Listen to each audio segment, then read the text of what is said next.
하나님의 말씀은 사도행전 9장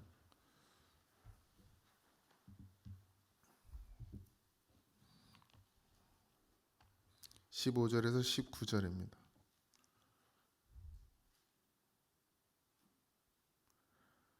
15절에서 19절입니다. 합독하겠습니다. 시작. 주께서 이르시되 가라, 이 사람은 내 이름을 이방인과 임금들과 이스라엘 자손들에게 전하기 위하여 택한 나의 그릇이라. 그가 내 이름을 위하여 얼마나 고난을 받아야 할 것을 내가 그에게 보이리라 하시니, 아나니아가 떠나 그 집에 들어가서 그에게 안수하여 이르되, 형제 사울아, 주 곧 내가 오는 길에서 나타나셨던 예수께서 나를 보내어 너로 다시 보게 하시고 성령으로 충만하게 하신다 하니, 즉 사울의 눈에서 비늘 같은 것이 벗겨져 다시 보게 된지라. 일어나 세례를 받고 음식을 먹음에 강건하여 지니라.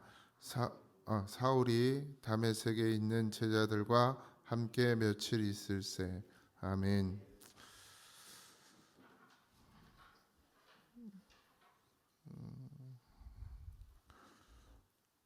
하나님의 주권과 하나님의 선택은 늘 옳습니다. 그것을 늘 믿으시기 바랍니다. 오늘 우리가 읽은 15절에 보면 주께서 이르시되 가라, 이 사람은 내 이름으로 이방인과 임금들과 이스라엘 자손들에게 전하기 위하여 택한 나의 그릇이라. 하나님이 택하셨어요. 뭐 말이 많을 수도 있겠죠. 만약에 지금 같은 시대에 갑자기 그렇게 예수를 핍박하고 예수쟁이들 욕하고 손가락질하던 사람이 어느 날 갑자기 예수님을 전한다고 하면, 복음을 전하는 사도가 되었다고 하면 여러분들은 그 사람을 받아들일 수 있으시겠어요? 말하기 좋아하고 불평하고 따지기 좋아하고, 지금 같은 시대에 더군다나 이러쿵저러쿵 말이 많을 거예요. 그냥 정상인 사람을 세워도 그런데 자기 마음에 들고 안 들고를 따지는데, 완전히 그리스도와는 반대됐던 사람이 갑자기 어느 날 택하셨단 말이죠. 사람들, 제자들조차도 아마 그 부분을 이해하기 어려웠을 것이고 이해하지 못했을 것입니다. 근데 하나님은 그런 사울을 자기가 택했고 나의 그릇이라 이렇게 이야기합니다. 하나님의 주권에 도전하지 마세요. 하나님의 선택에는 조금도 흠이 없습니다. 그러니 그 하나님이 하신 것은 모든 것이 옳습니다. 우리의 눈에 아무리 아닌 것 같고 아무리 맞지 않는 것 같고 이건 아닌 것 같아도 하나님이 하시는 것은 늘 옳습니다. 그러니 자기의 생각으로 서서 이러쿵저러쿵 평가하고 판단하는 것은 교만입니다. 하나님을 무시하는 것이고 하나님을 업신여기는 것입니다. 하나님을 인정하지 못하는 것이 됩니다. 그러니 반드시 순종하는 믿음이 되어지시기 바라고, 우리 교회는 그렇게 하나님 주권 안에 무릎 꿇는 교회가 되어야 합니다.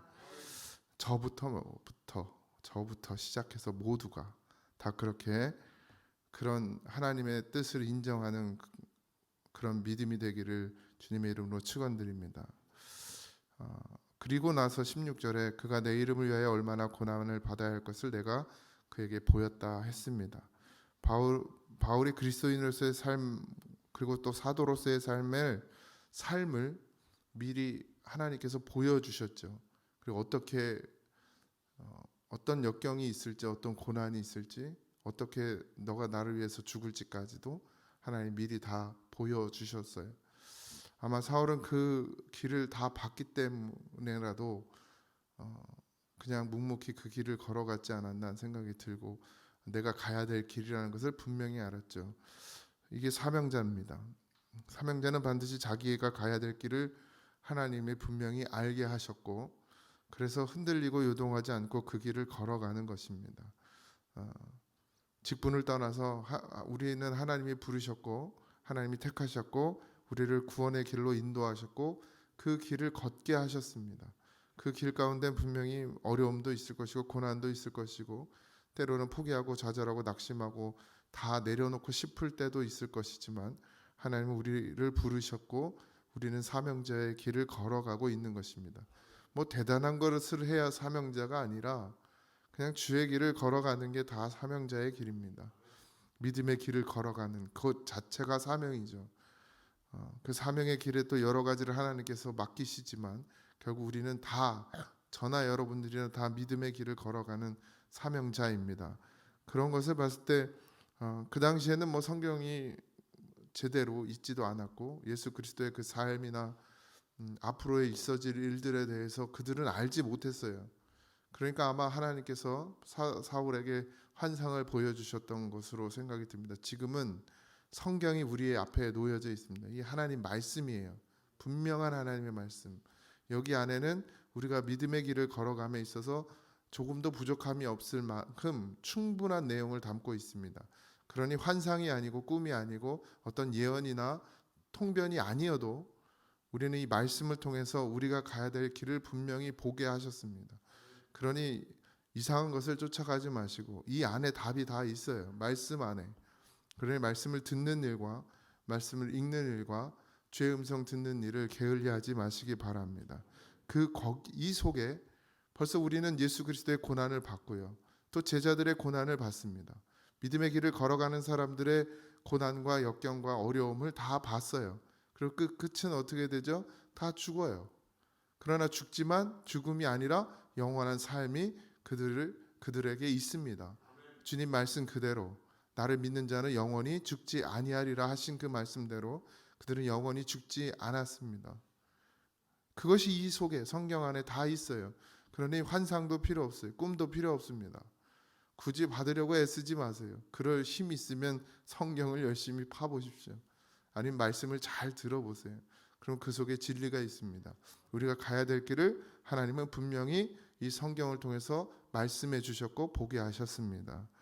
아나니아가 증거하지요. 안수하고 사울에게 예수께서 아나니아에게 찾아와서 했던 이야기를 그대로 해줍니다. 그리고 사울에게 안수하죠. 안수에는 능력이 있습니다. 분명히. 그러나 그 능력은 하나님이 하시는 것이고 그래서 저는 그냥 도구가 되어질 뿐입니다. 그러니 믿음으로 받으시기 바라고 뭐 필요를 따라서 제가 이제 뭐 병 낫는 거에 대해서 아픈 사람 고치고 뭐 문제 해결되고 막 이런 거 쫓지 말라고 그랬다고 이제 안수 기도해 달라는 사람이 많이 없는데 혼날까 봐. 그래도 오세요. 저는 기도해 드리죠. 당연히. 뭐 고치시고 안 고치시고는 하나님 뜻이니까. 그것을 하나님이 허락하신 것이면 좀 더 고통을 받을 것이고 빨리 나아야 될 문제라면 목회자의 안수를 통해서도 나을 수 있겠죠. 문제 해결도 마찬가지. 그러나 목회자는 늘 불쌍히 여겨달라고 기도합니다. 어쨌든 그렇게 아나니아가 사울에게 안수하고 나서 비늘 같은 것이 벗겨졌다 이랬어요. 다시 보게 된지라. 여러분들 이제 예수님으로 볼 수 있는 눈이 열리셔야 합니다. 육신의 눈에 아직도 육신의 것에 그 눈꺼풀이 씌워져서 하나님의 일을 보지 못하고 영적인 일을 보지 못하면 안 됩니다. 그래도 적어도 새벽기도에 나와서 제단을 쌓는 여러분들은 반드시 그 벗겨져서 육신의 눈이 벗겨져서 영적인 것을 볼 수 있는 그런 눈이 그것도 밝히 보는 눈이 있어지기를 주님의 이름으로 축원드립니다. 그리고 나서 세례를 받게 되죠. 제가 세례를 중요하게 생각하는 것은 이 부분입니다. 주님과 함께 이제 죽고 사는 그 믿음의 길을 걸어가기 위한 첫 번째가 뭐냐면 세례입니다. 그래서 세례는 중요해요. 단순히 그냥 그냥 치러지는 예식이 아니라 분명한 하나님과의 약속입니다. 하나님은 그 약속을 무시하지 않고 하나님은 그 약속을 귀히 여기고 존중히 여깁니다. 특별히 목회자를 통해서 그렇게 세례를 주게 하셨고 그 세례는 어떤 능력이 있다라기보다는 하나님과의 약속이고 그 약속을 지켜나가는 이제 그리스도인으로서의 삶을 살아가기를 하나님 앞에 약속하는 거예요. 그러면 어떻게 해야 됩니까? 그리스도인으로서의 삶을 살아가기를 약속했으면 그걸 살아가기 위해서 뭘 해야 되죠? 우리가 힘을 얻어야 될 거 아니에요. 그죠? 우리가 직장을 나가면 그 직장에 맞는 지식이 있어야 하고 또 기술이 있어야 하고 그리고 그걸 더 연마해서 더 능숙해져야 하는 것처럼 우리는 그리스도인으로서 세례를 받고 주님과 함께 죽고 살기로 그 죽음의 생명의 길을 걸어가기로 그리고 믿음의 길을 걸어가기로 하나님하고 약속한 자들이란 말이죠. 그러면 그 다음부터 해야 될 일이 뭔가요? 이제 주님과 함께 죽고 살고 믿음의 길을 가기 위한 힘을 길러야 된다는 거죠. 근데 세례를 받아도 여전히 그냥 세상에 매여 살고 세상을 쫓아간단 말이죠. 그냥 거기에 머물러 있어요. 그러니까 세례가 그렇게 중요한 건지도 모르는 거예요. 쉽게 결혼식을 했단 말이에요. 부부가 반지를 끼고 서약을 하고 약속을 했어요. 거기에는 아무 힘이 없습니다. 이제 남편으로서 남편의 역할을 충실히 해내야 되고 아내로서 아내의 역할을 충실히 해내는 것이 그 약속에 대한 결과물이지요. 그런데 만약에 그렇게 결혼을 하고 약속을 하고도 남편은 맨날 밖에 나가서 놀고 자빠졌고 집에도 안 들어오고 아내는 아무것도 안 하고 퍼질러서 맨날 잠만 자고 또 남편이 안 벌어다니까 가서 돈 벌 자기 갈 길 가고 이게 무슨 부부가 되겠습니까? 이게 무슨 약속이 되겠습니까? 하나님 앞에 거룩하게 약속했잖아요.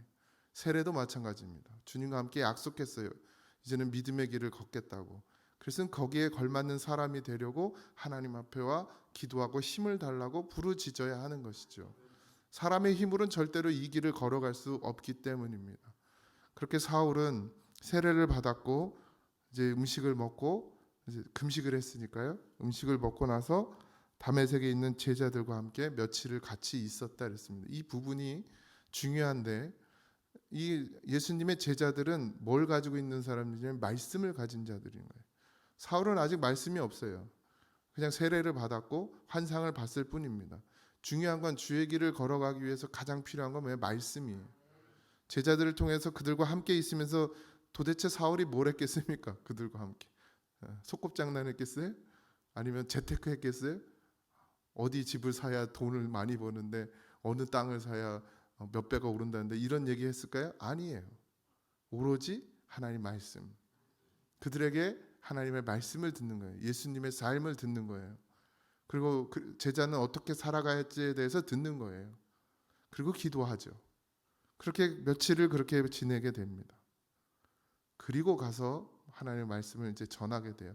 이건 내일 배우겠지만 여러분들 믿음으로 걸어가는 길은 하나님 세례를 통해서 주님과 약속한 것으로 끝나는 것이 아니라 말씀을 통해서 내가 이제는 충만한 은혜 안에 거해야 합니다. 그래야 그 길을 걸어갈 수 있고 주님과 함께 죽기까지 할 수 있는 거예요. 아직 못 죽으시잖아요. 죽을 만큼 여러분들 하나님을 사랑하고 여러분 안에 믿음이 있으십니까? 나를 죽이기까지? 아직 우린 그러지 못하잖아요. 그러니 하나님 앞에 더 엎드리셔야 됩니다. 뭐가 죽는 건지는 저도 잘 모르겠습니다. 뭐 각자의 여러분들의 삶 가운데 있겠지요. 나를 죽이는 것이. 그걸 계속 넘어가는 것이 믿음의 길을 걸어가는 것입니다. 오늘 넘어갔으면 또 없을 것 같은데 내일 또 있어요. 내가 넘어가야 될 그 단계들이 계속 있죠. 저도 마찬가지. 담임 목사 됐으니까 끝났습니까? 이제 잘 누리고 먹고 살면 되나요? 아니에요. 저도 날마다 시험이 있고 연단이 있습니다. 그걸 못 넘어가면 또 힘들어서 주저앉아 있기도 하고 때로는 괴로워하기도 하고 마음 아파하기도 하고 그러면서 또 그걸 넘어가면 또 기쁘고 감사하고 찬송이 나오는 거죠. 그렇게 우리는 하루하루를 주의 길을 걸어가고 있습니다. 여러분의 삶도 마찬가지. 하나님의 주권을 꼭 인정하시고 우리가 이제는 그리스도의 사명자로서의 삶을 살아가기 위해서 날마다 기도하고 주의 말씀을 늘 들어야 하고 그리고 또 읽어야 하고 가까이 해야 합니다. 그러면 성령께서 여러분 안에서 반드시 역사하십니다. 그러니 오늘 하루도 그런 날이 되기를 주님의 이름으로 축원드립니다. 하나님께서 우리에게 빛으로 오셔서 사울이 겪었던 그 과정, 나도 그런 걸 겪고 싶다? 아니요, 이미 겪으셨어요. 빛으로 오셨어요, 여러분 가운데. 그리고 여러분들은 세례를 통해서 주님과 그 길을 가기를 벌써 약속했어요. 사울과 똑같은. 그리고 우리는 성령을 받고 그리고 말씀을 통해서 더욱더 충만해져 가는 과정입니다. 연약하여서 넘어지고 또 주저앉을 때도 있지만 여전히 우리는 그 길을 걸어가고 있습니다. 그것이 중요하죠. 우리는 포기하지 않았고 우리는 그 길을 떠나지 않았고 뒤돌아가지 않았습니다. 아직도 그 길을 걸어가고 있어요. 그래서 하나님은 우리를 포기하지 않으십니다. 돌아서도 포기하지 않겠지만 지금 여러분들의 삶을 하나님을 지켜보시며 여러분들에게 필요한 것을 공급하신 줄 믿습니다. 그러니 오늘도 그런 기쁨과 감사와 찬양이 그리고 하나님을 향한 기도가 간구가 차고도 넘치기를 주님의 이름으로 축원드립니다.